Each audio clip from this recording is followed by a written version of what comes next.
Cümleten selamun aleyküm hanımlar. Diva Patik YouTube kanalıma hepiniz hoş geldiniz. Bugün birlikte iki şiş dikişsiz kolay güzel bir patik yapacağız. Ben patiğimde mor ve krem olmak üzere 2 tane normal patiklik ip kullandım. Şişlerim 3 numara. Modelimiz de şöyle. Patiğimiz çok güzel, çok kolay bir model hanımlar. Şöyle tabanımız, patiğimizin topuğu, hiçbir yerinde dikişimiz yok. İlk defa yapacak hanımlar için de iyi bir fikir oldu diye düşünüyorum. Hanımlar, bu patik benim elimin ölçülerine göre 37, 38 ve 39 numara ayaklar için uyumlu oldu. Hemen patiğimizi kenara bırakıyorum. Birlikte başlayalım. Patiğimize kenar bölümünden başlıyoruz hanımlar. Mor ipimiz ile 22 ilmek olarak. Bu şekilde ilmekleri atıyoruz. Bakın 4 ilmek oldu. 5, 6, 7, 22 ilmeğimizi atalım gelelim. Evet, 22 ilmeğimi attım geldim hanımlar. Hemen şu kenarımıza bir düğüm atacağım. Geri dönüyoruz. Patiğimizde baştan sona haroşa örgü yapacağız. Ben haroşa örgümüzün hem ön hem arka yüzünde düz örgü örerek elde ediyorum. Kenar ilmeğimi örmeden aldım. Devamındaki ilmeklerimi düz olarak, yani haroşa olarak örüyorum. Bu şekilde patiğimizin kenarlarına haroşa yapıyoruz hanımlar. Bu şekilde sıra sonuna kadar ilmeklerimi haroşa öreceğim.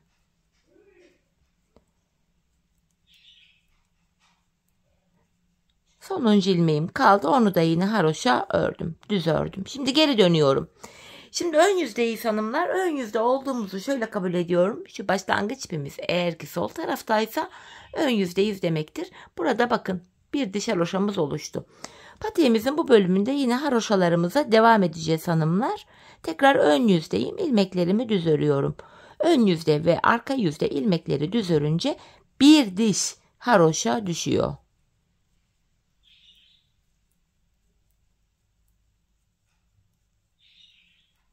Sonuncu ilmeğimi ördüm.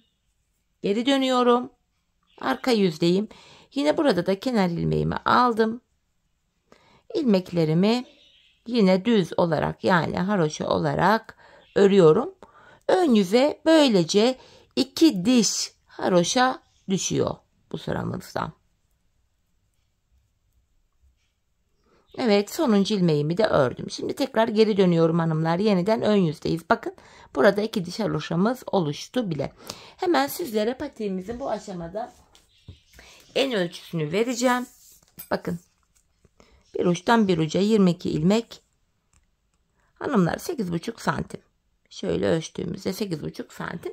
Ben patiğimin şu kenarına hanımlar, şu bölüme toplamda 23 diş, yani 23 sıra haroşa ördüm. Şimdi 23 sıra haroşamı öreceğim, geleceğim. Tekrardan sizlere mezura ile boy ölçüsünü de vereceğim. Ölçülerinizi ona göre ayarlayabilirsiniz ya da haroşa sayılarınızı diyeyim. O şekilde ayarlayabilirsiniz. Şimdi ben hemen 23 sıra haroşamı tamamlayıp geliyorum. Evet hanımlar, 23 sıra haroşamı ördüm geldim. Şimdi sizlere mezura ile yine boy ölçüsünü vereceğim. 23 sıra haroşa. Bakın 8,5 santim geliyor. Bu şekilde. 8,5 santim ulaşana kadar sizler haroşalarınızı yapacaksınız. Benimki 23 oldu. Belki sizinki 23 değil, 25 olur, 27 olur. Değişiklik gösterebilir. Bu aşamada krem ipimi ekliyorum artık. İlk ilmeğimi örerek başladım. Bu sıramızda ilmeklerimizi krem ipimiz ile öreceğim. Şöyle. Sıra sonuna kadar bakın ön yüzde krem ipimi ekledim. İlmeklerimi krem ipim ile böyle örüyorum. Şu mor ipimi de yaklaştırdım. Kenara 5 tane ördükten sonra. Tekrardan bir 5 ilmek daha örüp mor ipimi tekrardan şöyle yaklaştırıyorum. Model kurarken ipimiz arkada uzun uzun kalmasın diye. Şimdi ilmeklerimi örüyorum sıra sonuna kadar. Sonuncu ilmeğimi de ördüm. Şimdi geri dönüyorum. Arka yüzdeyim. Yine arka yüzde kenar ilmeğimi örmeden aldım. Devamındaki ilmeklerimi de haroşa olarak örüyorum. Krem ipimizle bir diş haroşamızı ördük. Ön yüzde patiğimizin ön tarafındaki desenlerimize başlayacağız hanımlar. Bu şekilde. Evet, sonuncu ilmeğimi de ördüm. Şimdi ön yüzdeyiz. Bakın kenara bir diş haroşa ördük. Toplamda patiğimizin bu ön bölümünde 3 tane böyle yaprağa benzer desenimiz var. İlkini yapacağız. Modelimiz toplamda 11 sıradan oluşuyor hanımlar. Şimdi modelimizde ilk sıramızı yapacağız. Modelde birinci sıramız. İlk sıramızda kenar ilmeğim ile birlikte toplam 12 ilmek krem öreceğim. 4, 5, 6, 7, 8, 9, 10, 11, 12.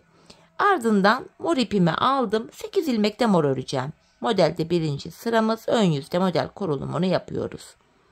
4, 5, 6, 7, 8. Burada kalan son 2 ilmeği örmüyorum. Geri döndüm. Arka yüzde ilk ilmeğimi düz örerek başlıyorum. İlmeklerimizi gördüğümüz renklerle öreceğiz. Mor ilmeklerimi mor ipim ile ördüm. Arka yüzde renk geçişi yaparken ipimi arkada bırakıyorum. Bakın morun altından çaprazlamasına şöyle krem ipimi aldım. Krem ilmeklerimi de krem ipim ile örüyorum. Model kurulumu sadece ön yüzde yapılıyor. Arka yüzde ilmeklerimizi gördüğümüz renklerle haroşa örüyoruz. Evet, tekrar ön yüzdeyim hanımlar. Modelimizde ikinci sıramızı yapacağız şimdi.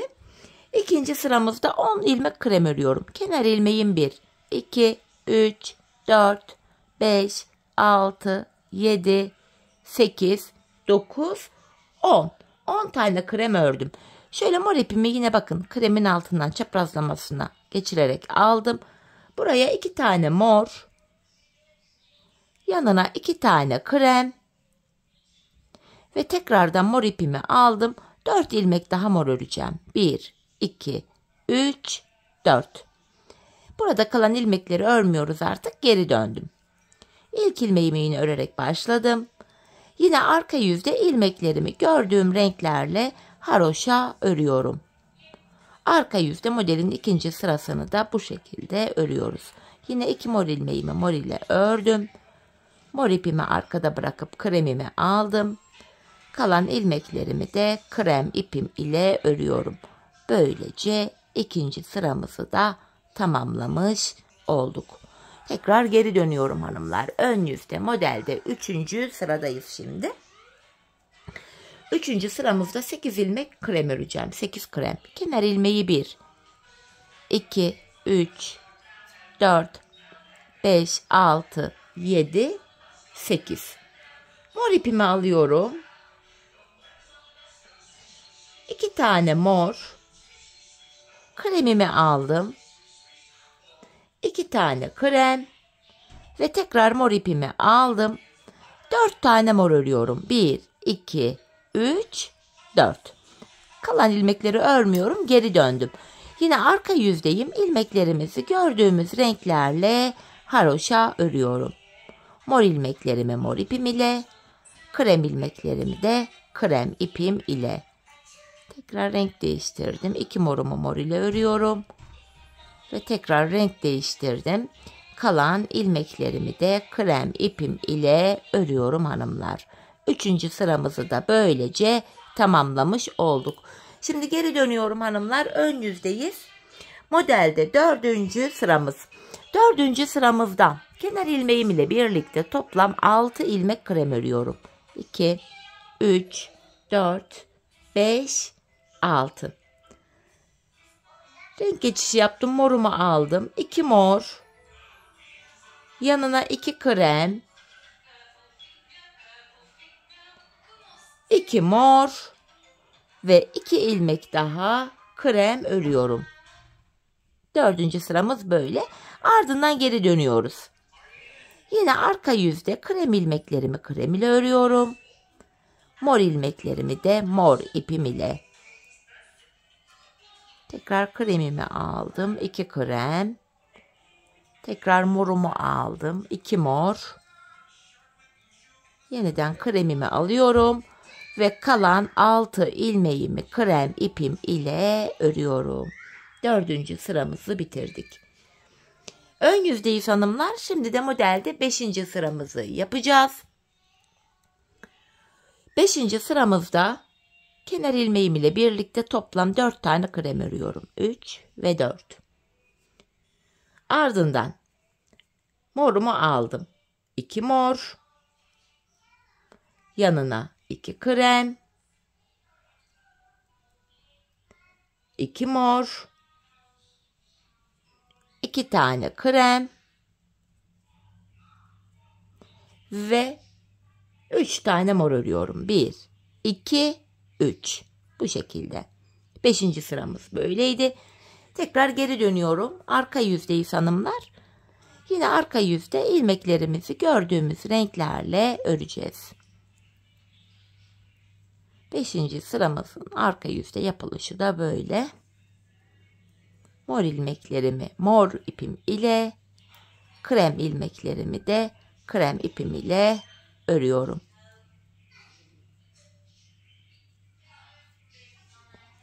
Ve kalan son 4 ilmeğimi de krem ipim ile ördüm. Tekrar geri dönüyorum hanımlar. Modelimizde ön yüzdeyiz ve 6. sıradayız. Yani modelin tam ortasına geldik. 6. sıramızda kenar ilmeğimi aldım. 2. ilmeğimi örüyorum. 2 kremden sonra şöyle morumu aldım.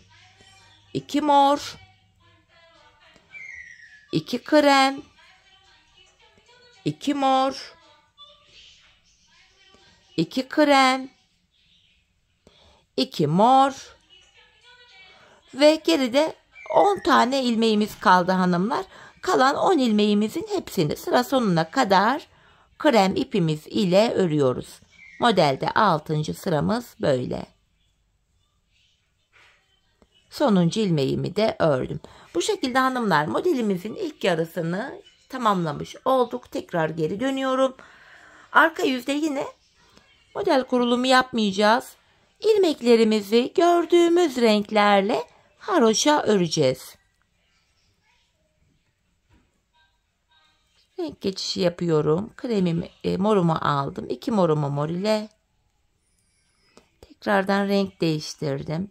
2 kremimi krem ile. Yeniden renk değiştirdim. 2 mor. Tekrar renk değiştirdim. 2 krem. Tekrar renk değiştirdim. 2 mor. Ve kalan son 2 ilmeğimi de yine krem ipim ile örüyorum. 6. sıramızı bitirdik hanımlar. Modelde 7. sıramız, ikinci yarısına geldik. 7. sıramızda da yapacağımız işlem şu. 5. sıradaki işlemle aynı işlemi yapacağız. Kenar ilmeğimle birlikte 4 krem örüyorum. 2, 3, 4. Ardından morumu aldım. 2 mor. 2 krem. 2 mor. 2 krem. Ve 3 tane mor. 1, 2, 3. 7. sıramız da böyleydi. Geri dönüyorum hanımlar. Yine arka yüzde ilmeklerimizi gördüğümüz renklerle haroşa örüyoruz. 7. sıramız da bu şekildeydi. Tekrar morumu aldım. 2 mor. Kremimi aldım. 2 tane krem. Morumu aldım. 2 mor. Ve son 4 ilmeğimi krem ipim ile örüyorum. Bu şekilde. Tekrar geri döndük hanımlar. Ön yüzdeyiz. Modelde 8. sıradayız hanımlar. Bu 8. sırada da yapacağımız işlem şöyle. 6 krem örerek başlayacağım. 6 ilmek krem. Şu kenar ilmeğim 1, 2, 3, 4, 5, 6. Morumu alıyorum. 2 mor.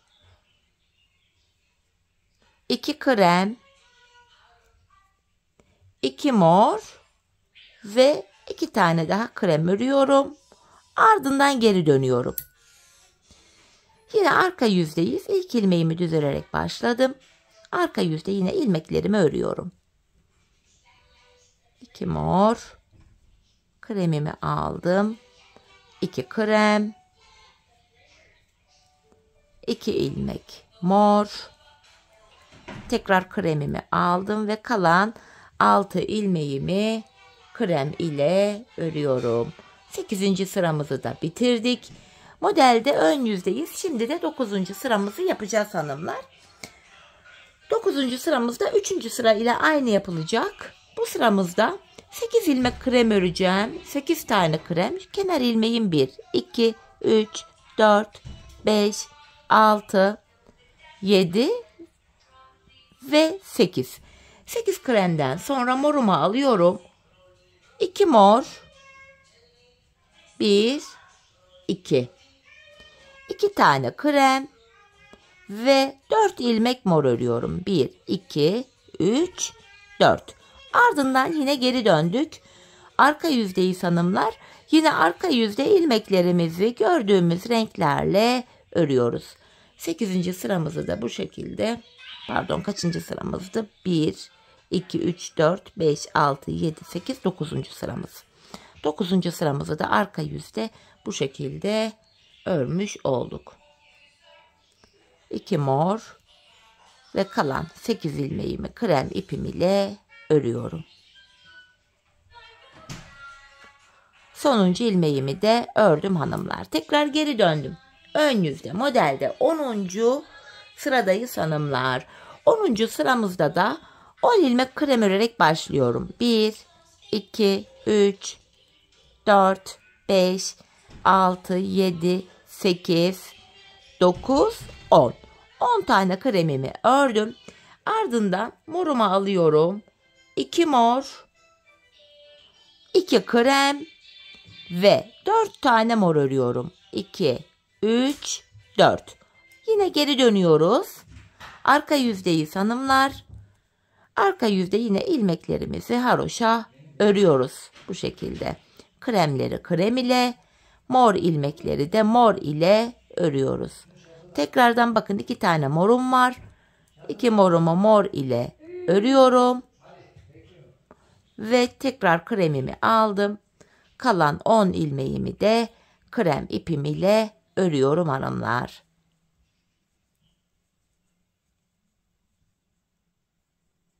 Geri döndük. Ön yüzdeyiz. Modelimizde 11. ve sonuncu sıramızı yapacağız. 11. sıramızda birinci yani ilk sıramızla aynı şekilde yapılıyor. Bu sıramızda da 12 tane krem öreceğim. Kenar ilmeğim 1, 2, 3, 4, 5, 6, 7, 8, 9, 10. 11, 12 krem ördüm. Ardından morumu alıyorum. 8 ilmek mor. 1, 2, 3, 4, 5, 6, 7, 8. Kenardaki 2 kremi örmedik. Geri dönüyoruz. Yine arka yüzde ilmeklerimizi gördüğümüz renklerle haroşa örüyoruz hanımlar.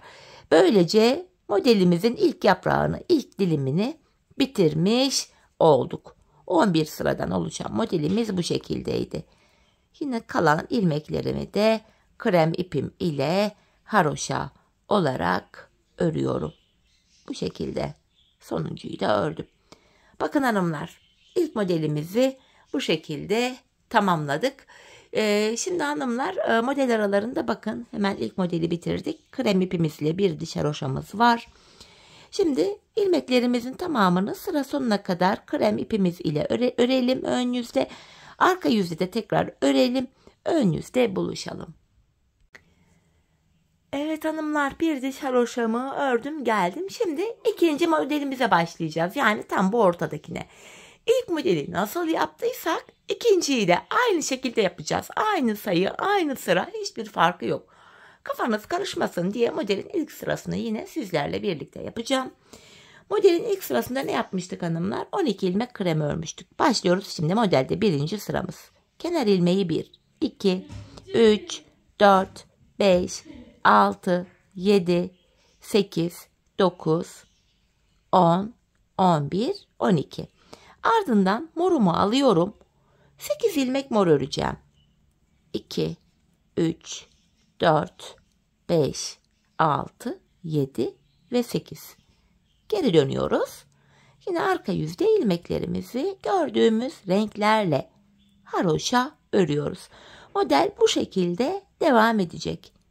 İlk yaptığımız desenin aynısını ikinci kez uyguluyoruz.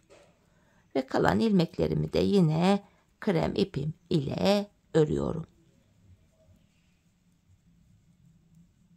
Sonuncu ilmeğimi de ördüm. Şimdi geri döneceğiz. Ön yüzde ikinci sırayla devam edeceğiz. İkinci sıramızda ilk modelde ne yapmıştık? 10 ilmek krem örmüştük. Yanına 2 mor, 2 krem ve 4 mor örüp geri dönmüştük. Sonra 3. modeli yapacağız. 4, 5, 6 derken 11. sırada ikinci modeli bitireceğiz.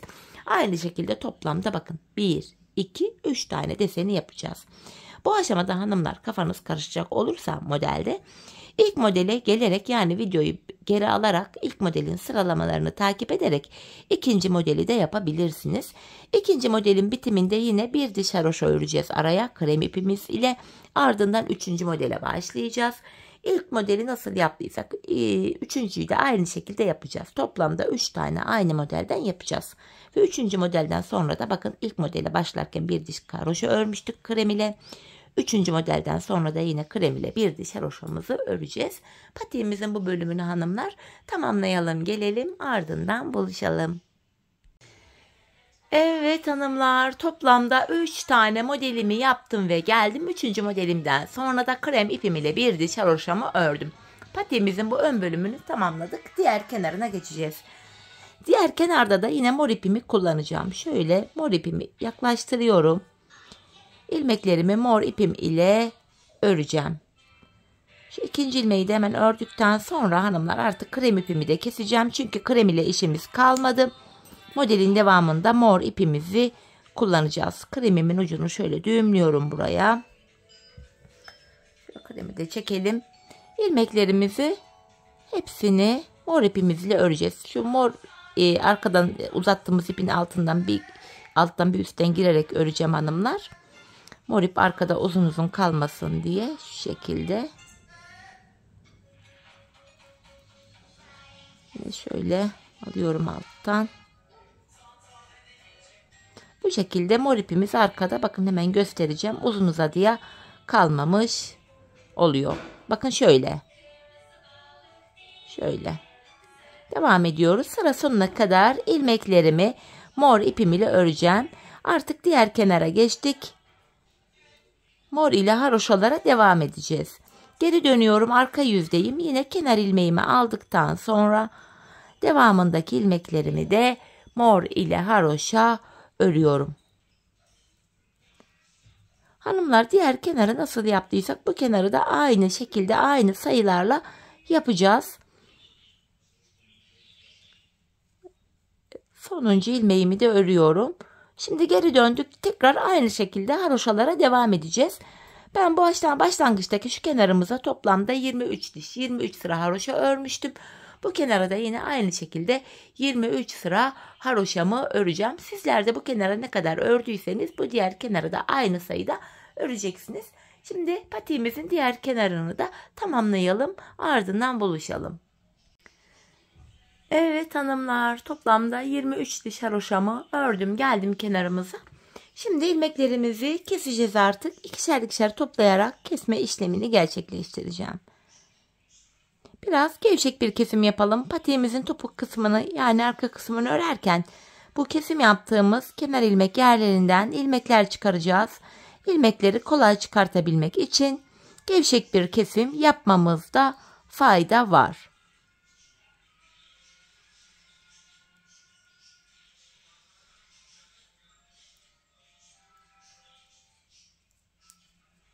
Tamamını bu şekilde keseceğiz.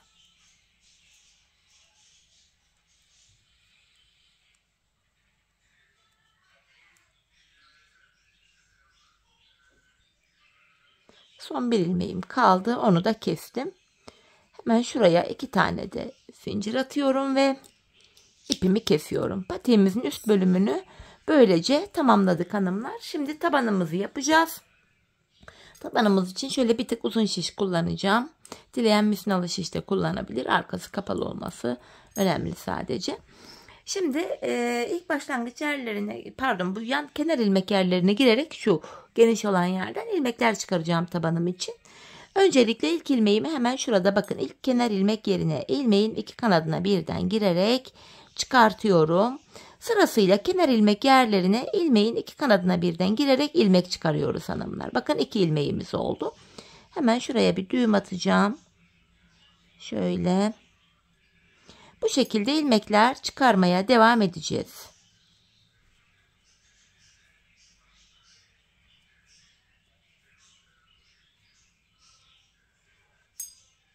İlmeğin iki kanadına birden girelim hanımlar. Taban bölüm daha sağlam olur. Buna dikkat edelim. Hanımlar, ben bu uçtan şu diğer uca kadar, yani şuraya kadar toplamda 83 adet ilmek çıkarttım. Sizlerin şu kenarlardaki haroşa sayınız benden fazla ya da eksik olabilir. Ben 83 çıkardım. Sizinki belki 85 olur, belki 87, belki 81. Bu yanlardaki haroşa sayısına göre değişiklik gösterecektir. Şimdi bu uçtan şu diğer uca kadar ilmeklerimizi çıkaralım, gelelim. Evet hanımlar, diğer uca kadar 83 adet ilmek çıkarttım, geldim. Şimdi geri dönüyorum, arka yüzdeyim. Kenar ilmeğimi örmeden aldım. Arka yüzde yine ilmeklerimizi haroşa örüyoruz. Sıra sonuna kadar haroşa örelim, gelelim. Sıra sonuna kadar ilmeklerimi ördüm, geri dönüyorum. Şimdi burundan başlayarak tabanımızı öreceğiz hanımlar. Taban ayrımını şöyle yapacağım. Şişimde 83 ilmeğim var. 7 ilmek buruna ayırıyorum. Geriye 76 ilmeğim kalıyor. 76 ilmeği de iki yana paylaştırınca 38 ilmek düşüyor. Taban ayrımı böyle yapılacak. Toplam ilmek sayısından buruna ayırdığımız 7 ilmeği çıkarıyoruz. Kalan ilmeği de 2'ye bölüyoruz. Şimdi tabanımızı yapmaya başlıyoruz. Öncelikle yine ön yüzdeyim. Kenar ilmeğimi aldım. Kenar ilmeğimle birlikte öncelikle buraya İlk 38 ilmeğimizi örüyoruz. Kaç oldu? 3, 6, 8, 9, 10, 11, 12, 13, 14, 15, 16, 17, 18, 19, 20, 21, 22, 23, 24, 25, 26, 27, 28, 29, 30, 31, 32, 33, 34, 35, 36, 37 ve 38. Kenardaki 38 ilmeğimizi bu şekilde ördüm. Şimdi patiğimizin burun kısmı için bir 7 ilmek daha öreceğim. 1, 2, 3, 4, 5, 6 ve 7. Saydığımız anda şu kenarda da 38 kalıyor. Ardından geri dönüyorum. Hanımlar, şimdi 7 ilmeğimizi tekrar öreceğiz. İlk ilmeğimi örmeden aldım. İpimiz hep karşıda olacak ve ilk ilmeği örmeden alacağız. Şu ikinci ilmeğim 3, 4, 5, 6, 7. 7 ilmeğimi ördüm, tekrar dönüyorum. Hanımlar, 7 ilmek ile buruna bir diş haroşa oluşturduk. Tabanımız 11 ilmek olacak. Bu tabanda 11 ilmek olana kadar her sırada yanlardan birer birer ilmek örerek ortaya ekleyeceğiz. Yine ipim karşıda, ilkini örmeden aldım. 7 ilmeğimi öreceğim. 4, 5, 6, 7. Bir ilmek yandan örerek ortaya ekledim. 8 oldu. Geri dönüyorum. Yine ipim karşıda ve ilk ilmeğimi örmeden aldım. 8 ilmek örüyorum. 2, 3, 4, 5, 6, 7, 8. Bir ilmek de yandan örerek ortaya ekledim. 9 oldu. Geri dönüyorum. Yine ip karşıda, ilkini örmeden aldım. 9 ilmeğimi öreceğim. 5, 6, 7, 8, 9. Bir ilmek yandan örerek ortaya ekledim. 10 oldu. Geri dönüyorum. İpim karşıda, ilkini örmeden aldım. Öncelikle 10 ilmeğimi öreceğim. 5, 6, 7, 8, 9, 10. Bir ilmek de yandan örerek ortaya ekledim. 11.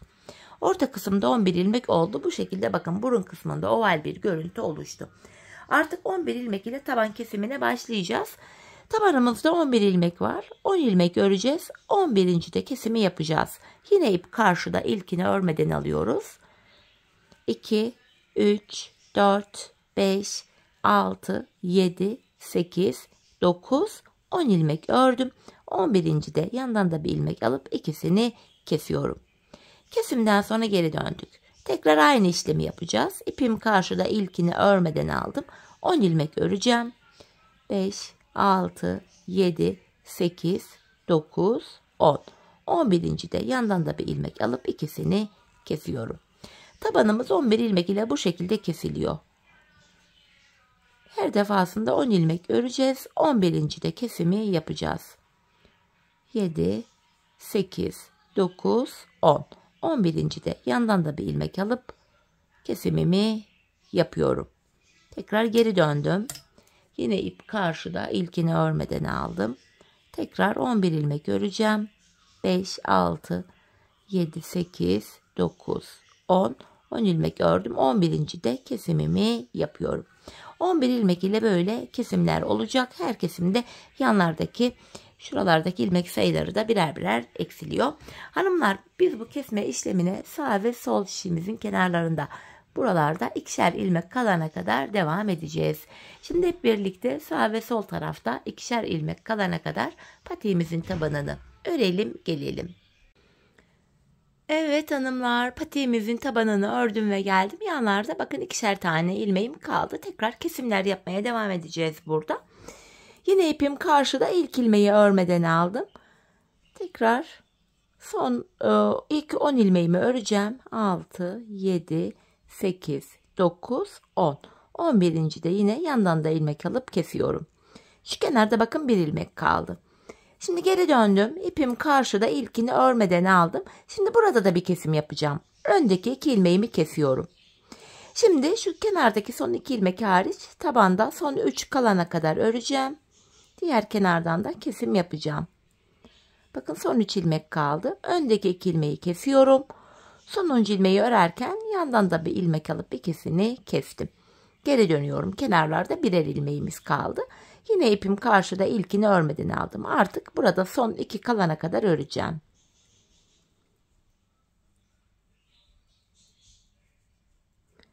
Son 2 ilmeğimi kesiyorum. Yandaki ilmeğimiz bitti artık. Geri döndüm. İpim karşıda, ilkini örmeden alıyorum. Yine öndeki 2 ilmeğimi kesiyorum. Tekrar şu kenardaki son bir hariç şurada son 3 kalana kadar örüyorum. Yine buradaki 2 ilmeği kestim. Sonuncu ilmeğimi örerken yandakini de alıyorum. İkisini keserek ördüm. Böylece hanımlar şu arka bölümde 7 ilmek oldu. Artık 7 ilmek olarak patiğimizin arkasını öreceğiz. Burada arka bölüme geçtik. Yapacağımız işlem şu. İpimiz hep karşıda olacak. Bakın yine ilk ilmeği örmeden aldım. Yine son 2 kalana kadar örüyorum. Son 2 ilmeğimi kestim. Burada 6 ilmeğimiz kaldı hanımlar. Bu aşamada bakın yanlarda kenar ilmek yerleri var. Hemen şuradaki ilk kenar ilmek yerine ilmeğin 2 kanadına birden girerek ilmek çıkarttım. Böylece tekrardan 7 ilmeğimiz oldu. Bu şekilde hem patiğimizin arkasını örmüş oluyoruz, hem de arkası şu kenarlara eklenmiş oluyor. İlmek çıkarttım, geri dönüyorum. İpim karşıda, ilkini örmeden aldım. Tekrar son 2 ilmek kalana kadar örüyorum. Son 2 ilmeğimi kestim. Şimdi geri dönüyorum. Bu sağ kenardan ilmek çıkartırken geri dönüp ön yüzde çıkaracağım. Hemen şuradaki ilk kenar ilmek yerine yine girerek ilmek çıkarttım. Tekrar 7 ilmeğim oldu. Yine örüyorum son 2 kalana kadar. Patiğimizin arkası böyle örülüyor. Tekrar son 2 ilmeğimi kestim. Sıradaki kenar ilmek yerine girerek ilmek çıkarttım. Tekrar 7 ilmek oldu. Geri dönüyorum. İlk ilmeğimi örmeden aldım. Son 2 kalana kadar örüyorum. Son 2'yi kestim. Sağ kenardan ilmek çıkartırken şöyle geri döndüm. Ön yüzde bir sonraki kenar ilmek yerine girerek ilmeğimi çıkarttım. Patiğimizin arkası bu şekilde 7 ilmek ile örülüyor. Biz bu işleme şuralara gelene kadar, bakın son kenar ilmek yerlerine gelene kadar devam edeceğiz. Şimdi hep birlikte patiğimizin arka bölümünü örüp gelelim. Evet hanımlar, son kenar ilmek yerlerine gelene kadar patiğimin arka bölümünü ördüm geldim. Artık ilmeklerimizi keseceğiz. İkişer ikişer toplayarak kesimimi yapacağım yine. Ve şuradaki kenarlardan kalan iplerin ucunu da şöyle gizleyerek götürüyorum.